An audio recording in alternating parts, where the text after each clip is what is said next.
Hey guys, this is Patrick Carl Sedermoon. You might know me as the guy with the most IM medals in the world, or something like that. I'm also the CGO of Fnatic, and you're watching Duncan Foreign Shields YouTube channel. Pleasure being here. Right, this is going to be another episode of Know-It-Alls of Counter-Strike, but this one is essentially like a throwback episode, because if people don't know, when CSGO first began, let me just tell you all a little story here. Gather round, children. I've got a little story to tell, like Notorious B.I.G., except I'm not going to get murdered after telling my story.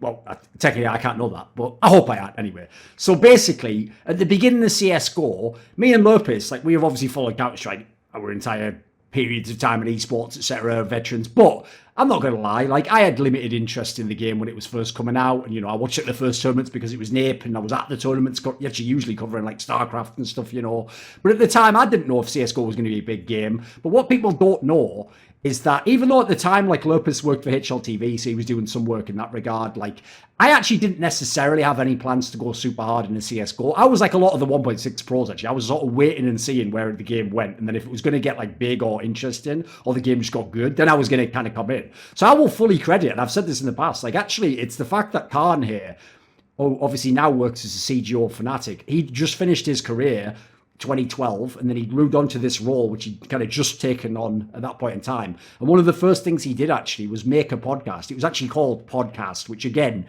kind of dates us, because to you, you're like, yeah, what's the big deal? It's a podcast. It's like, no, he named it like Podcast after the pod bots, which again, you don't know because you weren't around in like whatever 2003, whenever pod bots were a thing. So it's already the most boomer reference of all time, because now you realize that even in CSGO, that shit was like 7 years ago. So, like, all I'm saying is, first of all, props to Khan for actually doing that, making the show. 2, the name was Mad Boomer, and obviously was going to instantly be lost in the mists of all fucking YouTube tech. Like, if you type in podcast, you're going to find shit. Are you like, there's going to be 8 billion references. It's but thirdly, I don't know why this is optimized. It isn't, is it? But then again, this is the days before anyone tried that shit. But the one last thing I have to ask, right? Just because, listen, the people want to know Khan, and I'm known for putting the hard questions. So all I've got to ask you is this. This is actually an ambush question, but I'm just interested in myself. Why did Fnatic take all the episodes down? Why have you like put them all fucking private or whatever? Did someone eventually just go, right, he's talked too much shit about League of Legends Fnatic now, take all the videos down? Like, what's the reason for that, Khan? Why have the videos just disappeared, mate? Sounds like a mad conspiratory theorist now. I don't know. It's the short answer. If I dare to speculate, maybe it included, audio files, content that we, as a legit YouTube channel, see a lot of things have happened in esports, since 2011, 2012, and maybe it was disabled. I can dig them up for you though. I think I did, because you wanted some. You found one for me where there was some like fan who was like, I wanted to write like I can't remember what it was, but they wanted to basically get that famous Taz anecdote, Lopez, where it was like the one he told about Luke coming on that fucking motorbike. And the thing is, that's the only reason I noticed they were down, because this fan was like, but where are the episodes? And I had a look for some reason they were taken down, but whatever. Anyway, it's by the by. I would like them up just because it's part of like history or whatever, but whatever. It is what it is. It's not my channel, is it? So, but anyway, we haven't got much time to fuck around, so let's get on with this episode. So on this episode, and by the way, I know this is one moment where I'll just say this is the preamble. So Khan, in case people don't know, was like one of the greatest in-game leaders in CS 1.6. He actually, I believe, is the man with the most IEM medals in history. It's not even really a fucking thing anymore, but he is still. That is still technically true. Or it was at that point in time anyway. Who the fuck knows since then? And then secondly, I will also say this. All of you guys, I mean, half of you won't know who Khan is, sadly, because you probably didn't watch CS 1.6. But if you did, right, put it this way, I would give him, if I had to give an analogy, I know this is going to be a bad one, because right now this guy isn't as popular, but I'd actually probably give the analogy of like Fallen, because Khan not only was very successful, but he actually was like sort of one of the best at the media game early on, and he was actually very well loved by fans. So, funnily enough, the reason why I bring that up is because before CSGO, it should be. Of course, yes. Well, that's the irony, isn't it? Referring to the handshake incident. And yeah, exactly. No, the joke is, mate, in 1.6, it was SK that was hated because of all the shit that SK got up to. But what's great is you didn't waste any time whatsoever in CSGO building up like a similar hated reputation for the first few years of CSGO, mate. No, but the point I was going to make was this. So people who actually do know you on camera, Khan, are going to think he's just a very amiable guy, it's very easy to get along with, got charisma. He's a very, he's a politically correct kind of person. But I'll just say this.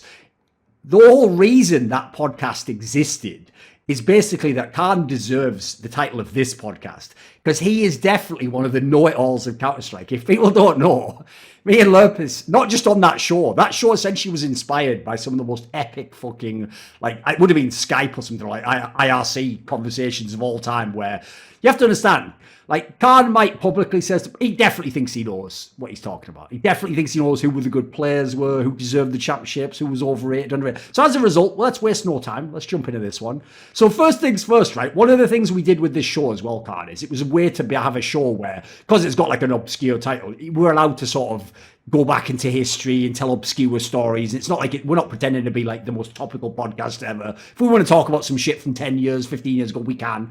So I actually want to ask you something, right?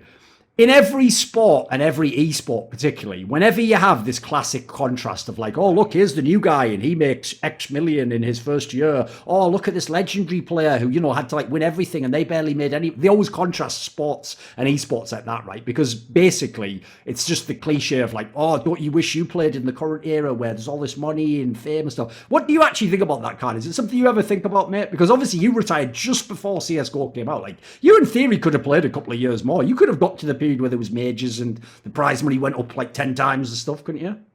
So you mean from like a FOMO standpoint, like I missed out the timing? Yeah. I mean, think of it, if you were like a basketball player in the 1970s, you see like the rookie contract now and you think like, holy fuck, that's more than our majors, like the best players. So, and that's the reason a lot of them wish they were kind of around now, you know? Yeah.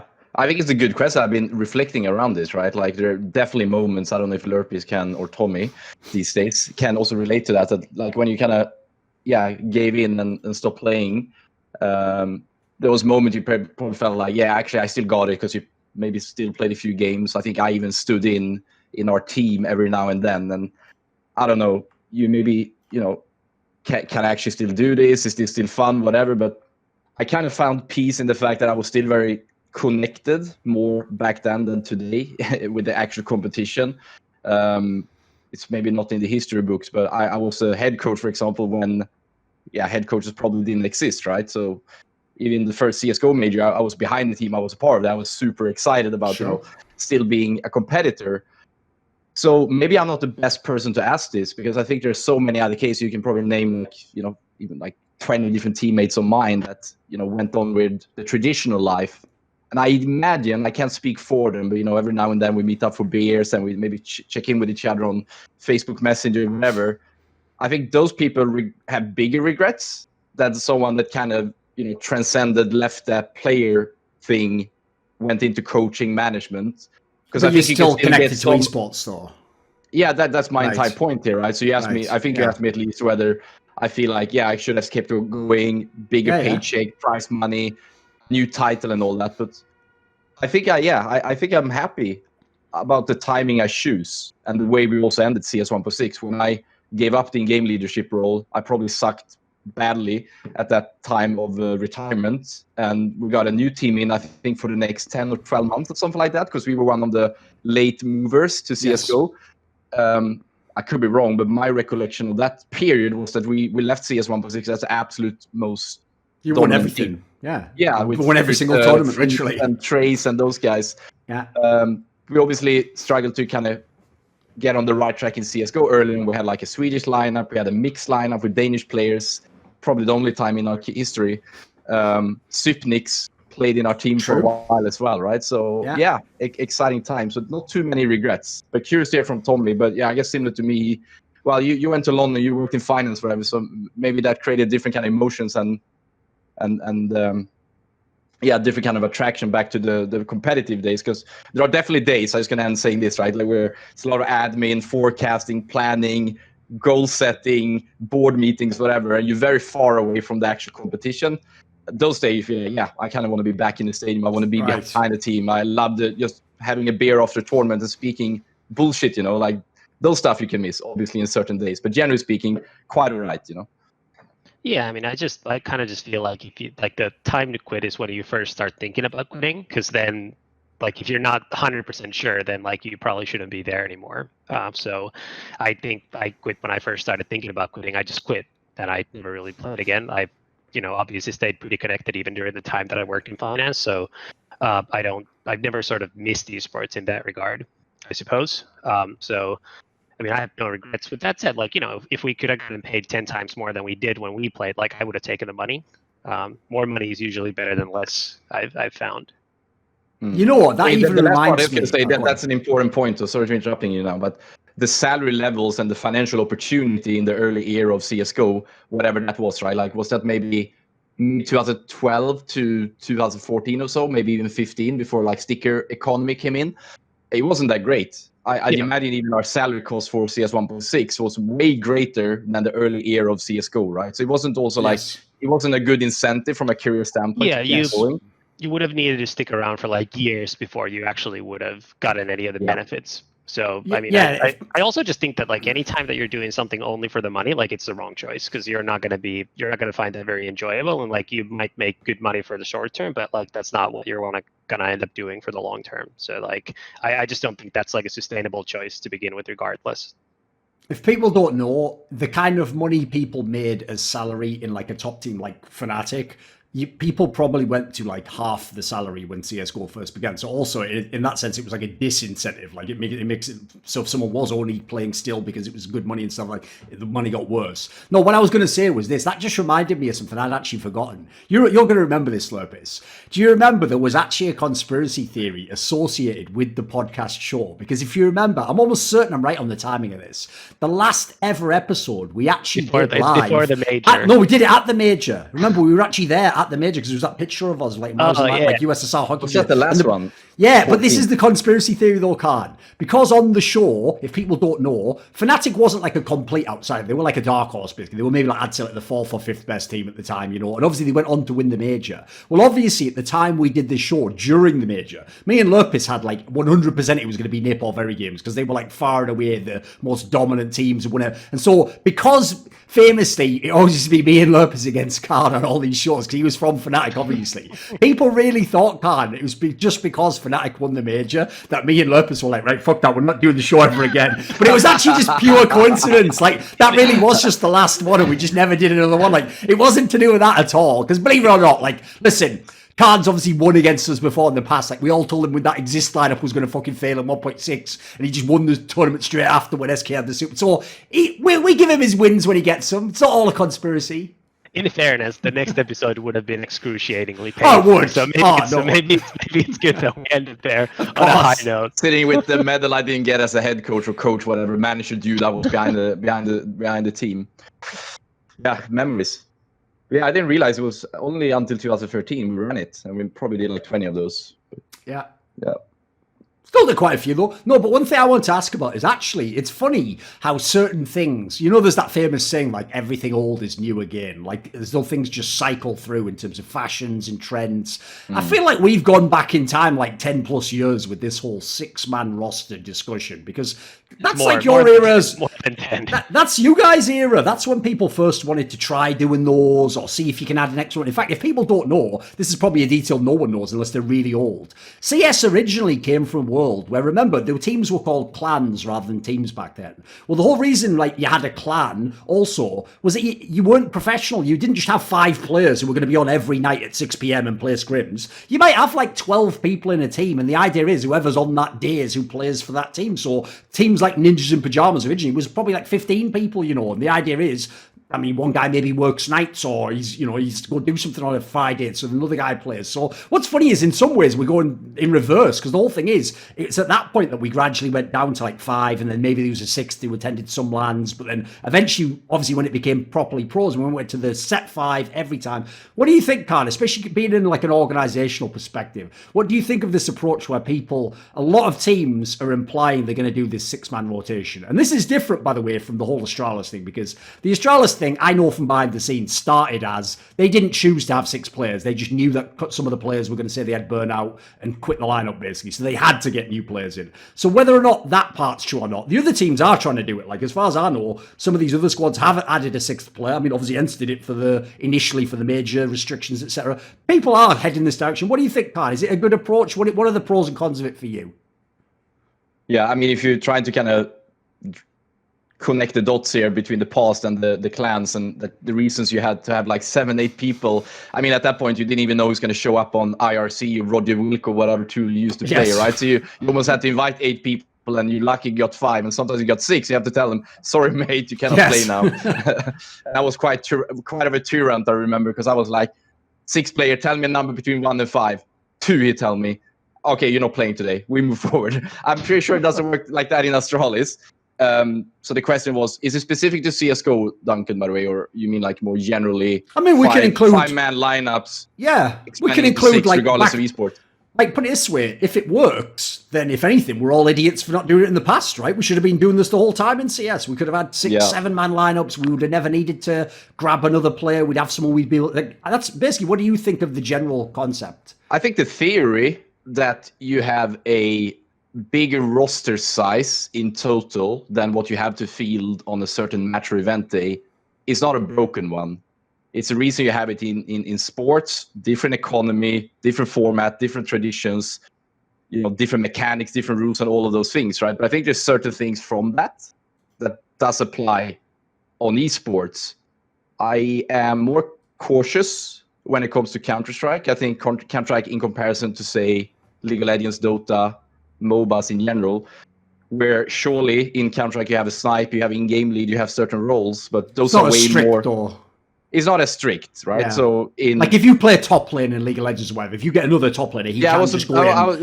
you're a smart man. I was a little bit going there, right? So Sure. let's say in Fnatic, League of Legends 2018, I think a part of that success story, we didn't go and win the entire thing, but I think we were one of the first Western teams in a very long time that went all the way into grand Sure. finals, played in Korea, lost very, very badly to a Chinese team, but it was really helpful for us at that point. Not necessarily great for those 2 top laners because they were constantly kind of threatened. It was Sure. maybe not really sure you woke up whether you're going to play or not, but I think it brought something to the table, including, diversity, how we play the game, making it tougher for the analytical team of the opponent, how to analyze and prepare for us. And also, let's say you're down 0-2, you can bring in maybe the original member that was benched or, the other way around, right? So I think It's there's like a definitely mental benefit reset. on it. But I think less so today, but 2-3 years ago when people started to try this out, I think we were a little bit inspired. I'm talking we as in Western esport organizations, multi-team often, inspired by, let's say, the Koreans, the StarCraft, factories of players they almost Sure. had, or the early era of League of Legends over there. But I think culturally it's completely different as well. And we just kind of felt maybe from an investment standpoint or speaking into media and trying to kind of associate ourselves with the big guys from traditional sports. Of course we can bench players. Of course we have control and whatever. So I think there are many kind of sub layers to this very bigger topic where I think, it's very easy to kind of mix things up, because I do believe, again, the future could very well be, and maybe even should be, expanded rosters, and maybe even more so in a game like Counter-Strike when you have if you're a tier 1 team, you're playing in numerous leagues, you might travel up to 200 days a year, right? But I think a lot of teams, again, team owners, that is, just like that concept that they have a bit more control and it looks good. This is the natural thing, but I don't necessarily know if the implementation and the structure and the player buy-in or the lack of whatever, if all of those things added up, right? So I think you see, I don't have a good example just from the top of my head, but I'm pretty sure it can quickly go downhill, where you from a little bit outside, the head coach or a team director or a team owner, just want to kind of go in and kind of meddle and fiddle around with the roster, and suddenly you create issues you didn't see coming, right? So I think that is more common in CSGO. I think there's also a component, without staying too long on this topic, because I love to hear Tommy's view on that as well. This entire theory and implementation, I think it's one thing if I create Team ABC tomorrow, so me and Tommy's going to create a new esport organization, right? Let's just say theoretically. And we go from day one with a 6-man roster, recruit players thereafter. We have a head coach that is bought into this, and this is the reality that these players are going to be aware of and be a part of from day one. Completely different ball game.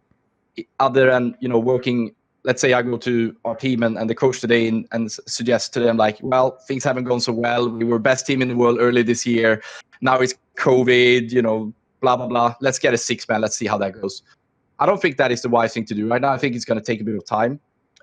Do I think also, as a final note, I suppose, is 7 better than 6? Is 8 better than 7? I mean, it's just so many contexts that you need to have in mind there. So I can't say this is a binary thing. I think it's game dependent. I think it's dependent on the phase you're in when you're building the team. I think it's harder. The older players you have and the more old school they are, because they're not going to be comfortable with this and they're going to kind of fight against you. So the benefits you try to gain is going to be countered by the negativity that is kind of submitted, transmitted, whatever, from the existing members.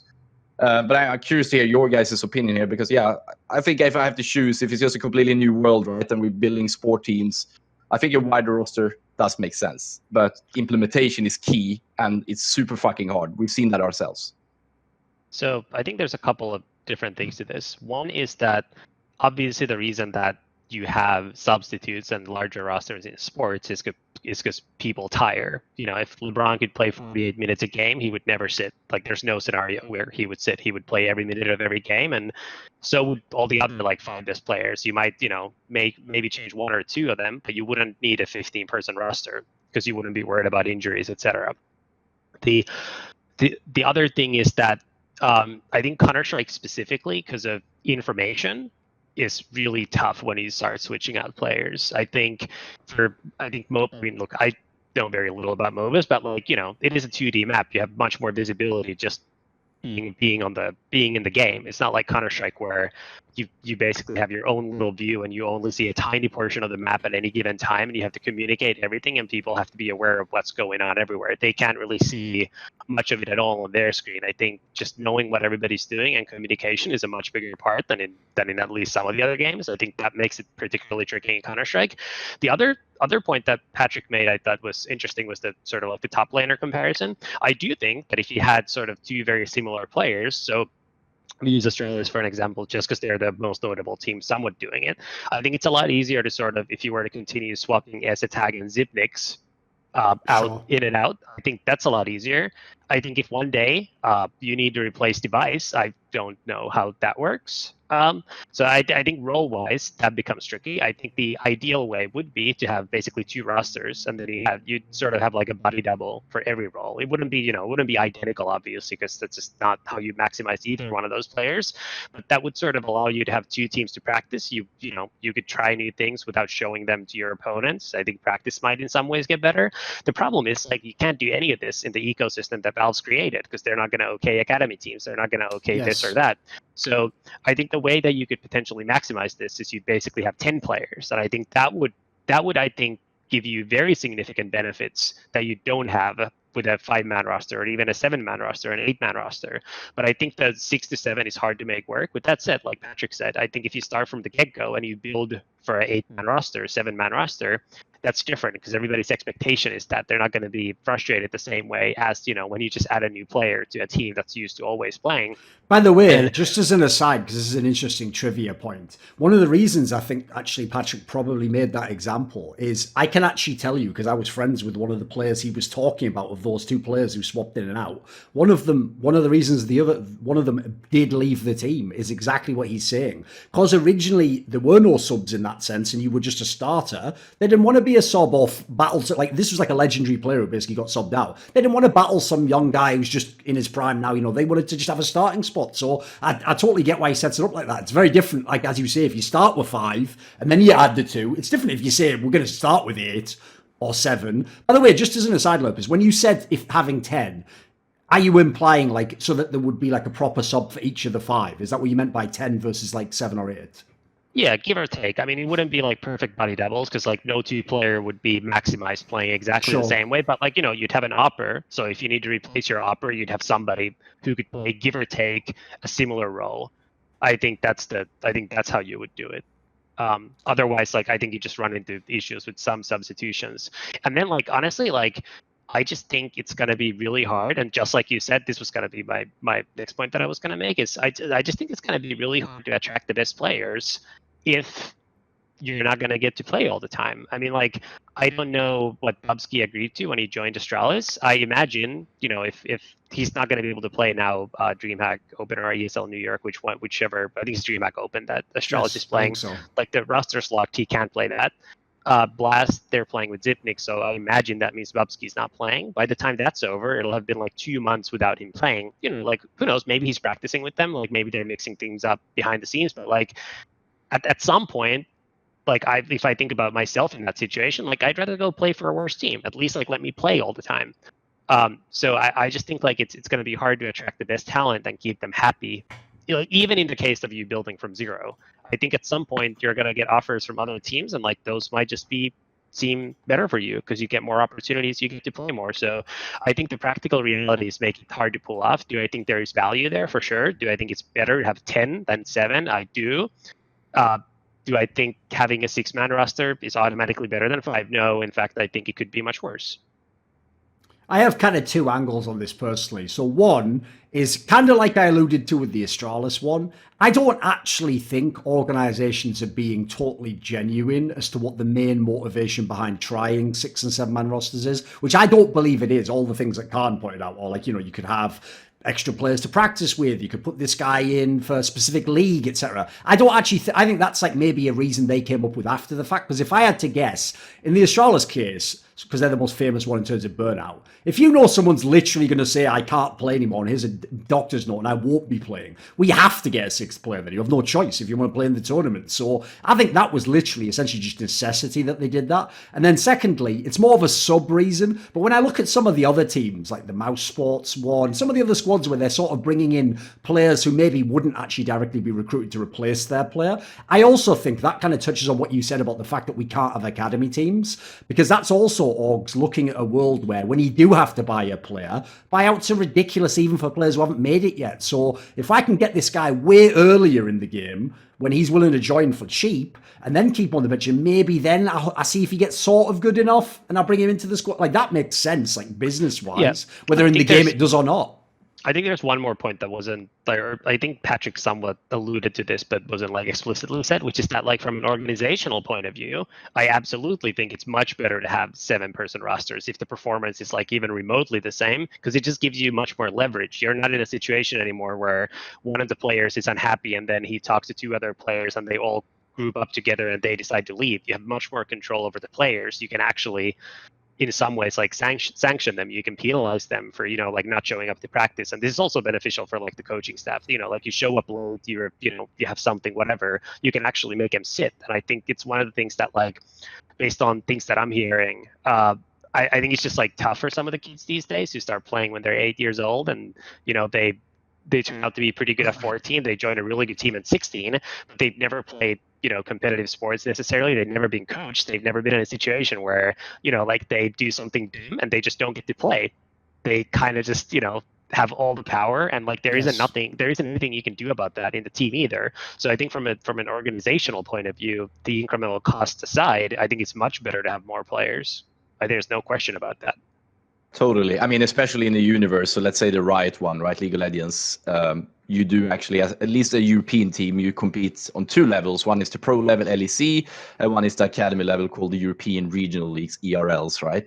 So you can have way more kind of scalability. I'm not here preaching and saying that we have figured everything out in terms of, taking the learnings from the LEC side, injecting them into the academy team. But I think the vision is there that you can have a lot of interaction between the pro players and the early players, and also more of a meaningful experience. Because when you go to number 6, number 7, number 8, and you think about Counter-Strike, and I think someone mentioned here, it might be 2 months between one of those Astralis substitutes or one of the players is going to play, right? I mean, that's not ideal at all. And if I dare to generalize a bit here, right, what Tommy also spoke about, kids of today, or the early, like in the early 20s, whatever, many. Again, super generalizing, it's very different regionally, and I'm sure other team owners have different impressions. But many of the players today, they haven't necessarily grew up in locker rooms and being a part of a football team, whatever. I mean, I was benched as a football or floorball player, one of the Swedish sports or Finnish sports, whatever, it's also at age 12. Yeah, exactly. Like that was just sucked really hard, but it was a great life experience in that sense, right? And to some degree, less so now, but definitely in the past, it was a mixture of like managing, coaching a sports team, but at the same time kind of dealing with boy band, rock band problems, if that makes sense, right? Yes. So I do think there are, again, incentives for the entire industry. And if we do have a future where CSGO allows academy, I mean, maybe now it's failing due to multi-team ownership stuff, I imagine. I'm going to take on that. I'll give you in a minute. Right. But yeah, let's say there's a clear, distinguished academy structure that we are allowed to field teams within. Tomorrow, I would start to look for 5 new players internationally for Fnatic CSGO. I definitely would, because it makes so much sense. Well, I mean, listen, I'm sure Lurpus, especially if MIBR ends up continuing being Brazilian, I'm sure they would have liked the same option to potentially bring up 5 good players. And like, basically, right now, we all know you can't have an academy team. I mean, Patrick's Fnatic literally used to have one. That was the one that Golden was in, if people remember. And obviously, North And the head coach. and a bunch of guys. Yeah, exactly. Yes. Samuelson was also the coach within that team. So the problem is, we tried that, but unsurprisingly, and with good reason, Valve outlawed it because the problem was, well, I mean, it was initially ESL, but Valve also recently made sure that that was the case. The problem was that obviously those teams competed in the same competitions because in Counter-Strike, we're still so crazy that unless you're the 8 teams invited to the event, we let everyone in the entire fucking world and all the other top pro teams have to play in the same fucking qualifiers. So it's kind of a bit amateurish that we still do that, but whatever, it is just the scene. But here's the point I would make. The world in which I could actually imagine we could have an academy system, though, Khan. I'm not saying this just to be self-serving. It's actually one of the reasons I'm involved with Flashpoint, is if something like Flashpoint ever succeeded, because the logic would be we could make a second league below that would be a development league like the ERLs you're talking about in League of Legends. And the idea would be if you're a partner team of Flashpoint like MIBR or IGC, whoever it ends up being, you have a development team as well. And because there's a little league that they play in, which, you know, hopefully would eventually get to the level where it'd be like a DreamHack Open or something that people would want to watch, and you could have commentators and all the stuff of real esports. It would be like a way to test out future talents, and they would be able to play for your org because they'd only play in that one league. Like this is obviously down the line here. I'm looking like, you know, if like for example Flashpoint itself has to succeed before we can have it something like that. But it's not impossible with that kind of structure because basically it'd have to be a closed system to even allow us through Valve and the other TOs to Yes, you never have a conflict. Yeah, you can never, because obviously the two teams can never meet, as it were. Indeed. I wonder if that would happen though. I just feel like the problem with that is that's like we have to like take care of some other things that are way bigger first, and then that would be like a victory lap after it, wouldn't it? So like it's not impossible, but it's years down the line, just like it was in League of Legends. Funnily enough, it took probably like half a decade for that to get put in place properly. All right, another angle as well that I had, and maybe this can be like the last topic on this one, we'll switch to something else, is the big problem I have is when people compare it to sports, they compare it to other games, particularly the key one there that Khan pointed out is obviously the other big esports games aren't like Counter-Strike, it's MOBAs typically, it's Dota or it's League. Well, there's a major problem that those games all have that doesn't apply to Counter-Strike, which is, first of all, every sport and every MOBA has one map. They don't change maps. We have 7 maps in Counter-Strike, and we add and remove them potentially. So I think that mixed with how the comms work in Counter-Strike, essentially, it's kind of what Lurpus was alluding to. The information barrier to be a player in a team as a starter is way higher, in my opinion, than traditional sports in those games. Like, you know this from listening behind the players, Khan. If they're playing League of Legends, their version of comms is like either just talking to one person interacting with them, like, oh, come top jungler, or, you know, the support, like, move forwards, or it's just simple things like they're calling the name of the target to fight in the team fight, or it's something like, can we do Baron? Like in that scenario, you can have a guy from Romania and Germany and France and even, I mean, fucking China if he's fluent in English. You could have anyone in theory beyond these teams. That works. It's the reason why in Dota 2, pretty much all the Western teams have just always been a mixture of nationalities. But even though in Counter-Strike, like you have some examples of where the players are so good, FaZe Clan in the past, Mouse Sports not as long ago, you have some examples of like mixed nationality teams, but I already think that in itself is a problem. Like I already think it's not a coincidence to me that like none of the mixed nationality teams come close to like Astralis at their peak, you know. Like they just have an advantage, don't they? They're all from Denmark, they all speak Danish, they all have same cultural background. So similarly, throw it to the extra players. Like if you're that extra player, you can never really get a fair chance compared to the guy you're competing with for the spot. Like if he's the main starter, right? Well, what have I only been playing like a third of the scrims and then I get inserted? If I get inserted and I'm mainly inserted to play Nuke, am I as good on the 4 other maps that we can play? There's so many sort of like moving pieces, I feel like, in Counter-Strike that don't exist in the other games that will make it very tricky. Because as you say, and I that's what I was trying to corroborate, if you're a top laner, you might play differently in how you play top lane, but like there isn't 7 different maps where you play each spot differently. Except like one of the problems we have in Counter-Strike is it's why people have struggled so much with that whole support player label, is that they don't all play the same spot. Like not every support player does play fucking the main site on B on in Mirage. Some of them might just play Shadow. Yeah. AWP sometimes, right? Yeah. So as a result, there isn't really like you can't really just put someone like you're in his position. It's like his position might be different on each map. There's actually one more point that I just thought of that I'll just add here before we move on. Is we used to play some of the tournaments back like 13, 14 years ago with the standard because my brother wasn't old enough to play CPLs yet. Yes. And for example, the 2006 winner CPL, I mean, we got 7th. I think we lost to Patrick's team. We're the only team to win a map against them. And we played. We were in Dallas for like a week with one of the stand-ins, just boot camping basically. And you end up shuffling a lot of things around to make it work for that time period. But you play a week, like 10 hours a day in a boot camp, and then you play the tournament and you make adjustments after every single to change everything, to make things work. Yeah. Then we go home. It's a couple weeks for the holidays. We start playing again, and we couldn't make things work anymore the same way. We had you couldn't go back to what you had before. Code, but it took us it took us until we swapped a player. Actually, we brought in Matu some months later. Only then did we get things to sort of click again, because we had semi-accidentally switched so many minor things that nothing just worked. My brother came back in and he was like, "What are you guys doing? This is not at all what we used to be doing." And people are like, "Well, this is how we play now because we played around somebody else." And I think that's also a little underrated. I mean, obviously, that only happens at the highest levels. Yeah. Well, put it this way: it's not like a matchmaking bug. We can add Duncan in there, and we'll manage. It's different at the less extreme at the level. I mean, the less extreme version of that, it's not really bad. It's one of those good problems to have. Is what the Astralis have done, where it's right, put in the sub. Fuck, he's actually the best player for us, and he's just won the tournament. And then the other guy's going, yeah, but I won the last 3 majors. Can I play? It's in that scenario, it's there isn't an obvious Angus, is there? In some ways, they're sort of fucked. Because as you say, Bobski and Nessatak arguably were 2 of the best players when they were in the lineup. But now, apparently, if they had a major, I imagine they would have put the original 5 in. So there's not really a right answer there. Yeah. I mean, what you talked about a minute ago in terms of the vocabulary, the culture, and I mean, this kind of stuff keeps me up at night, right? Trying to understand the fabrics of esport and the differences between them. You're looking at Dota, prime example, probably more so than League of Legends, right? You have, captains like No-Tail or Puppey, especially, I suppose, who has, kind of successfully for the last decade in Dota 1 and Dota 2, constantly just rebuilt teams, right? Yes. And kept it international for, I think, a vast majority of the time, right? Is this a leadership thing? Is it also just minor? Well, it's a regional and it's also a technology related thing we talk about here, right? Because remember when we started to play FPS, back in the late 90s, even Quake, Counter-Strike, whatever, we only really played maybe at our school, we did a LAN, whatever. So it was in the local tongue, so to speak. I mean, I always grew up playing Counter-Strike in Swedish. I never played it internationally. It's kind of only now when I every now and then maybe play a bit of Faceit or I play eSport Hall, whatever, and I get mixed up with non-Swedish players. You also look at a product today, CSGO.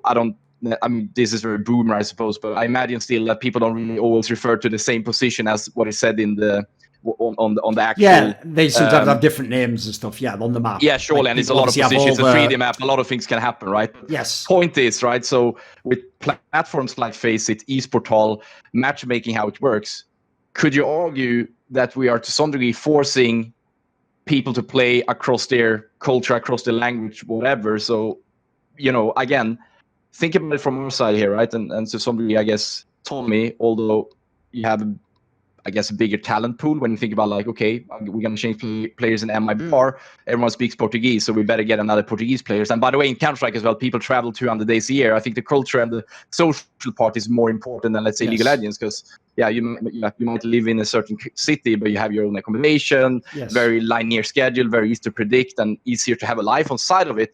I know I'm a bit everywhere at the same time here, right? But there are many nuances that are still present in today's Counter-Strike, but kind of gradually, and I think we can do certain actions towards it. To not necessarily, we shouldn't force it necessarily. That's not my point, but I do think we're going to see more international and successful international lineups over time. I think that's a natural consequence as the game is a little bit more built for esport. All those kind of call-outs, whatever, the overlays, the kind of education side. I think also over time, I could be wrong, we're going to get better captains and leaders that come up with ways to play that are transcending the local boundaries and the local borders, whatever. So that kind of game system. So let's say you have a Puppey in Counter-Strike. I'm sure you have a few. Maybe Lurpis was one. Maybe I was one during a certain era, right? But let's think about it from that standpoint. If you just put that person, performance coaching, solid gaming facilities, proper management, solid finances behind it, to some degree complexity, right?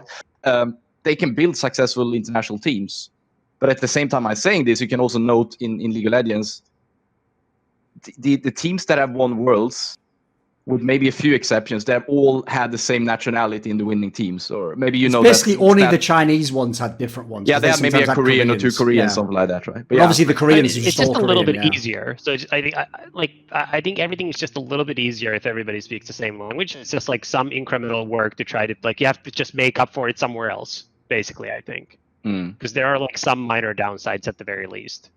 I also think, like he said there, it also does definitely like the part that gets overlooked there is I actually think in some ways FaZe Clan like warped everyone's minds, because when FaZe Clan had the amazing lineup with Olaf Meister and Guardian and Nico, when they were like the best team in the world until Patrick's fucking Fnatic just ruined everything and fucking fucked the whole era, except with the IM kind of eats it, but whatever. We all know Fnatic lucky always.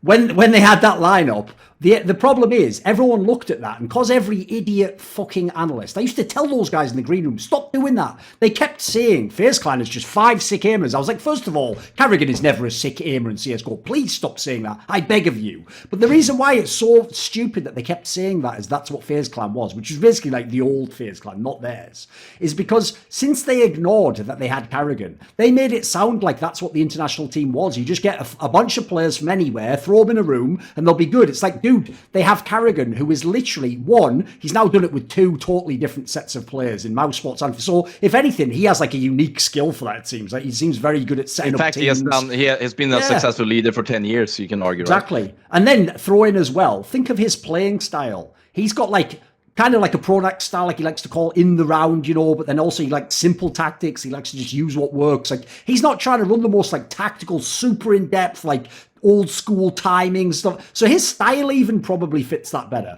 My problem is this.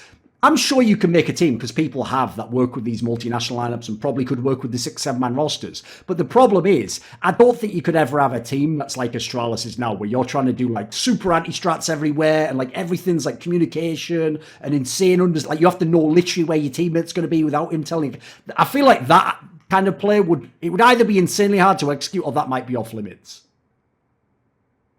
Yeah, I mean, I think like if we think back to our playing days, I think either my team or Karn's team would have been a lot easier to make work with international players than like MTW at the time. Like, I mean, just you have to play a simpler style in some ways, or at the very least, like it's just a much slower learning curve to get to the same spot. Right. Now I'm just thinking back at those days and whether international teams was a thing, right? Wasn't it the case you had like Norwegians of America, you have Eolithic as well, like they experiment. You have Nairi playing in a fucking British organization. Was it some AMD team, whatever they were called? Yeah, I mean, there were a couple. I guess like EG to some extent was international. I mean, like I guess I was the only international player there. But I mean, not that many, obviously. I do think a big part of it was just driven by money back then, though. It's just a lot harder to make international teams work back then than it is today. Yeah. But I mean, imagine if we can kind of like break this down mathematically. Will we have more international, maybe even 5+ man rosters or 6+ man rosters being successful and prominent in the CSGO community in the coming years? My answer, if I make the binary, is yes. Yeah, I definitely think so.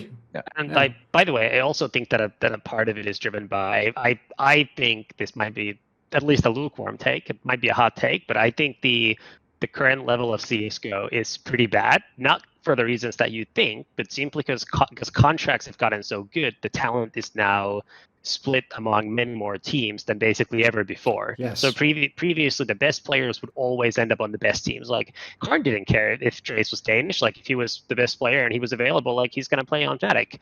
And that was always the case for like many of the top teams. Like they would just pick up the best players and that's it. But nowadays, this is the first time really in history in Counter-Strike where you can't really do that. So I actually think that also helps it, because it makes it harder for you to build a team like Astralis was for the last couple of years, where everything just works magically, clicks together, and their like top level of play is just like near impossible to get to. When that becomes harder to build to, it's a lot easier to sort of get to like some base level with just maximizing skill with some leadership around it, I think. And also, given that you can't just like pick even with money the players that you want, it might Yes. be just a lot more realistic to build a good team by picking, one player here, another player here, someone from Lithuania here, and like that might be the way to go because your options are just more limited. And that's just I think it's mostly just a function of the contracts today and the money involved.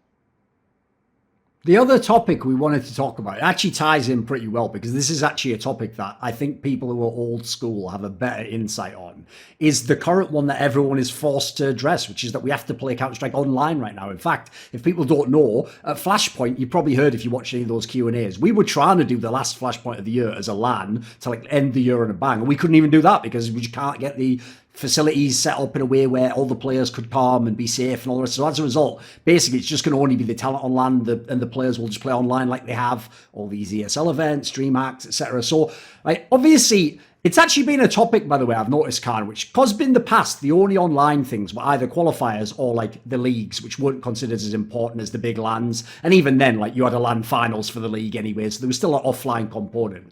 I used to be one of the people where, when I would do what we all do, which is we all have our certain pet peeves and you just bang on about that all the time, I always hated when a team, classic examples were like, Space Soldiers and stuff, were just like twice as good in the online part, and then they come to the LAN and they just don't do that well. And my problem obviously is like maybe they knocked out a really good LAN team to get to that spot, the LAN, and then they go there and they're not as good, right? Everyone used to always have like a big pushback where if I said that online wasn't as good or it's a different type of game, they would just take it like personally, like, oh, so you just hate that player, or, well, why can't you just give him credit? Also, a cheating component, right? Back in the days, I used such an onliner like you. Yeah. I'm not going to name people necessarily, but yeah, that was definitely a thing. The connotation around online was like cheating, config, whatever, all those things. Well, so obviously, we broke that for Finland because we sucked online after years and years of Finnish people being very good online. So obviously, the main issue now is everything has to be online anyway. And so the real issue is people want to know, like, think of some of the results we've seen, like Heroic won a massive event, ESL won Cologne, Complexity won like the Blast event, Big obviously won a whole bunch of it. Like, these are teams where on paper, these would all be big shocks if they won those same tournaments if they were on LAN. Like, that would be considered like one of the great upsets, or like, wow, it's a new like number one team here. But people unfortunately don't really give them their credit because it's online. So they think if we went to LAN next month, maybe those teams would be good. Where do you come down on this card? Obviously, your whole career was pretty much played offline, except for, because actually back then we didn't even have as many qualifiers. You tended to be invited, except for like IEM, right? So, like, what is your take on it? Like, how do you look at this era? Like, can you in your mind, when Fnatic players now, are you able to put it to one side that, like, obviously it'd be nicer if it was LAN and say, like, this is still real competition, this is still the best tournament right now? Yeah, I mean, the amount of times you ask someone that question, the amount of like different answers you're gonna probably get, and mine might even change, right? So I've always been an advocate for offline play. You have the same conditions, you're having the same audience, or back in our days, kind of lack of audience, but you kind of lived in the same kind of circumstances and environment, and that should potentially deliver the most equal platform for competition, right? Looking at online play today, I don't know all the kind of nitty-gritty details around the technicalities and ping time, and if you have a certain maybe hardware sponsor that provides better performance or whatever. But I think you can probably make an argument that it's fairer and more equal to play on LAN. Kind of like makes sense to the moment I even say this, right? And I'm sure the two of you agree. I mean, we entered a slump quite soon into COVID. It's very naive to say like, yeah, because of COVID, we're not playing as well as before. But I do like to think at least that experienced players will play better in an offline environment. They are used to the travel, the lifestyle, the pressure. And I don't know if you should kind of like, try to define pressure, because there's surely pressure online as well, right? But yeah, you're confronted with elements that, push you or tries to push you outside of your comfort zone. And that is not always the same case for online play, right? So let's for a minute also think about the heroics or the big teams right now that are doing really well in comparison to what they did before. And what I'm saying now is not to try to portray that they wouldn't do as good offline necessarily, but maybe this is their moment to shine. Maybe the hunger those players have, that they want to prove themselves, that they are maybe more comfortable in that said comfort zone I talked about before, that some of those teams are centralized, and they're centralized at the place they can call home, right? There are many kind of managemental errors I do think takes place now, because as kind of a business owners, and the lack of those arenas, the lack of the sponsor deliverables, the content creation you can generate from a physical event is very, very different to the online world. So there's maybe more pressure now that you play a lot of tournaments, screw scrims in favor of just like playing those things because we kind of need that content and make the best out of that, right? In hindsight, should Fnatic CSGO have played fewer events? Should we have played all the events we played from a central place in Sweden? We only played some of those so far. And I cannot just simply say that we're going to play better from that place or not. But from a management and coaching standpoint, we can control that environment, right? And I think some teams have done that better than others. And I don't know where we would rate on that list. Do I miss on offline Counter-Strike? I really do. But I do think, again, like today's online Counter-Strike is probably way more control than it ever was. But I also say this 2 weeks or less than that away from the biggest coaching scandal or cheating scandal we've probably seen in the history of esport to some degree, right? I mean, you have match fixing in Korean StarCraft and whatever, people got in jail, whatever. But that is quite insane here, right? Yeah. But it's also hard to kind of like follow up on that. I know you're going to come in a second, right? But yeah. What have people actually done back home in their home environment or the centralized place when they compete? You never know. Yeah, you never know anymore. Right? So I'm kind of tripping in my own trail of thought here, right? It's very messy. I'm curious. Yeah, Tommy, maybe you can take it onwards. I'm going to try to package my thoughts a bit better. But high level, offline play is more fair. I think for a relatively experienced team like we have in Fnatic, you have people that played at pretty much every major since the first one. Very comfortable with the offline environment. That would be better for us. And I think, again, like younger, unproven, up-and-coming players maybe have a bit of an easier time right now in the online play.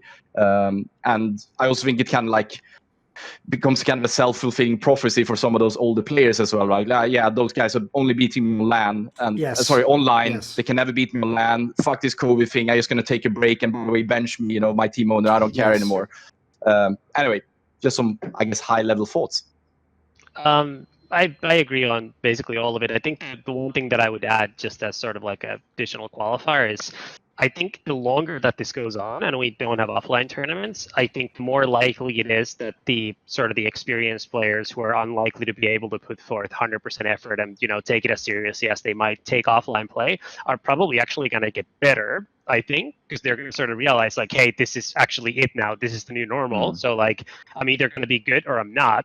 But I said before, like my teams are always sort of like famously bad in online play, and I think it's honestly just because I think it's just hard to like differentiate scrims from matches sometimes when you're playing from your home. Like you're in your own environment, you're seeing on your own computer, you wake up the same way, everything just feels the same, except like this match matters and this doesn't. Like you play differently because it's a match and it's not a scrim. Obviously, like there's lots of differences like that. You might prepare differently, but I think mentally, like once you've played some number of years, like I think it's just hard to get yourself riled up the same way about every single game. And like that's also like, look, is that like a great excuse? No, like you should always find a way to be equally focused, but like realistically, like people have a finite amount of attention and focus, and you can't waste all of that in group games at tournaments. That's why there's more upsets in group stages. It's not even necessarily that matches are best of one. It's just that people don't think about them as much as they do about the semifinals or the finals. I just think it's really hard to get yourself to be equally focused and equally attentive and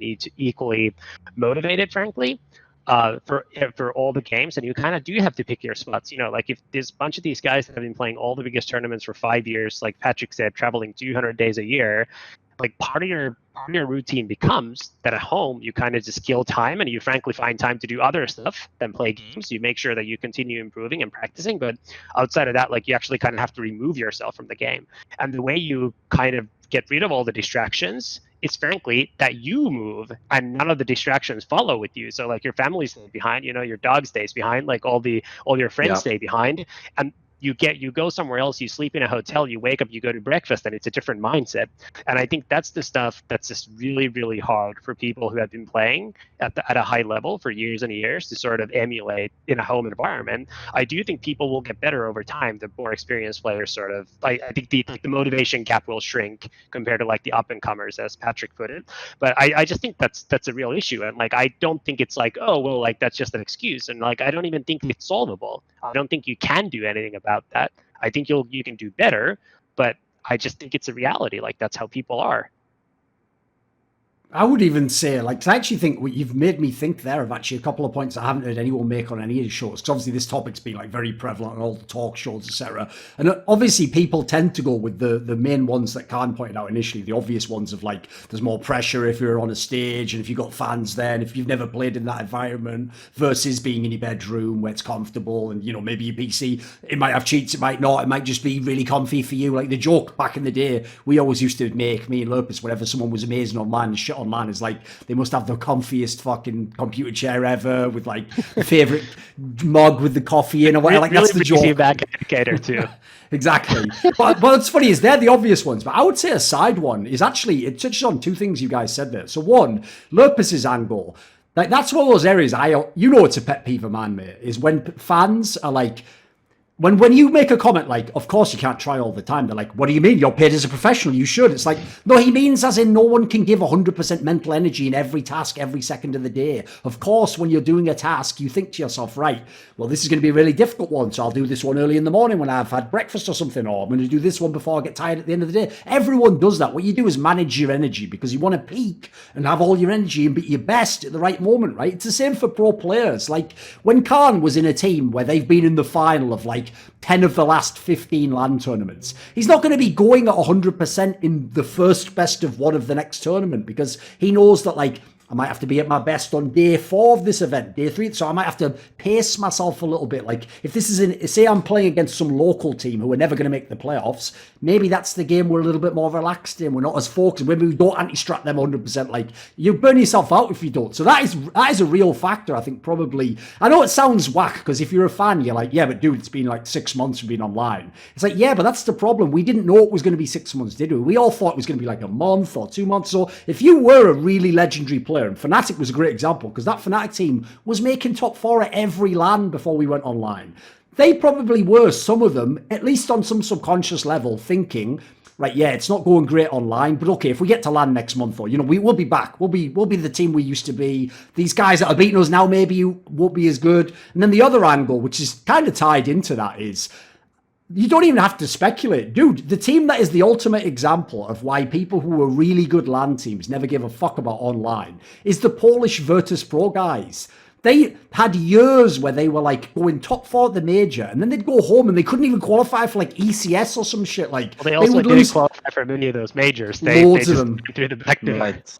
No, I didn't mean the 1.6 ones though. I mean like the CSGO guys. Because in CSGO they used to be famous guys for the most part, frankly. But that's the problem. They really were the guys where I have talked to them and they would say that. They would be like, well, why would I give a fuck about losing to this team online when on LAN we would always smash them? And they were right, by the way. Like if they did play that team, they would. But the problem is that becomes like a self-fulfilling mentality. Like it's almost like you're waiting in the online game till it gets to 14-14 and then that guy does some bullshit round and then you just score, right, pull out the excuse card. Well, that would never happen online. He wouldn't go for that play. It's kind of like you gave yourself an excuse to lose before you even played the game, didn't you? It is also a prerequisite to win some of the earlier games to get to a later stage. So like that's like the balance, right? Like there was a time on my second year on EG where we'd been in Europe for like, you know, like 6 weeks or something in a row playing different tournaments, and we went back to the US and like we just stopped practicing for like 3 weeks. It was actually before the MSI Beauty tournament. We didn't practice as a team. We just like made sure everybody played like 5 hours of pugs, because we'd already been together with that roster for forever and boot camped in Europe forever. So we didn't practice for like 2 weeks. We played a couple of scrims before going there, but we just practiced individually because like team-wise we were there and we knew that it was going to be impossible to sort of be really focused and then still stay like 100% focused at the event. Right, here's the thing. I have to go in a couple of minutes, so Khan, I'll give you the last word, mate. You see, don't say I never did anything for you, mate. You get the last word in a conversation with Thorin. That's like fucking worth its weight in gold. Right. It is rare. I mean, I'll give you that. Yeah, I'm not very good at. No, just really. On this topic, maybe just give us a final thought.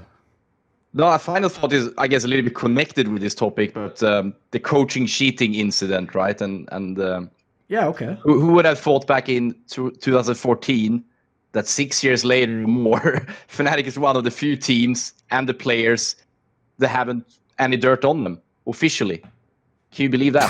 I like the way he said efficient. That's why Khan's a real guy. Even though I actually know, listen, behind the scenes, there's no suspicion. But fair play, that was funny. That was good. Yeah, that became funny because I'm not a native speaker, but it's all right. I always slept nicely and safely knowing that we're playing with, we have integrity. ethics. I think is integrity is the word we're looking for here. And isn't it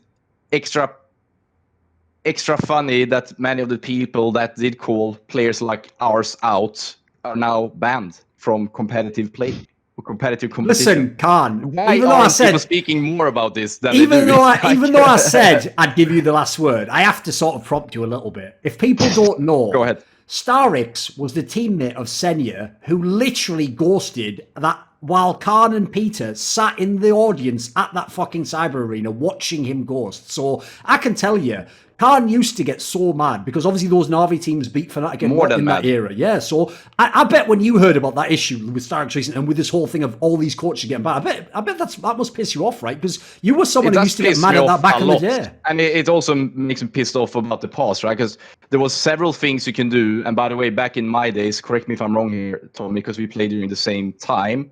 We didn't really have coaches behind us. We maybe had a loud team owner or a manager helping us with God knows what, right?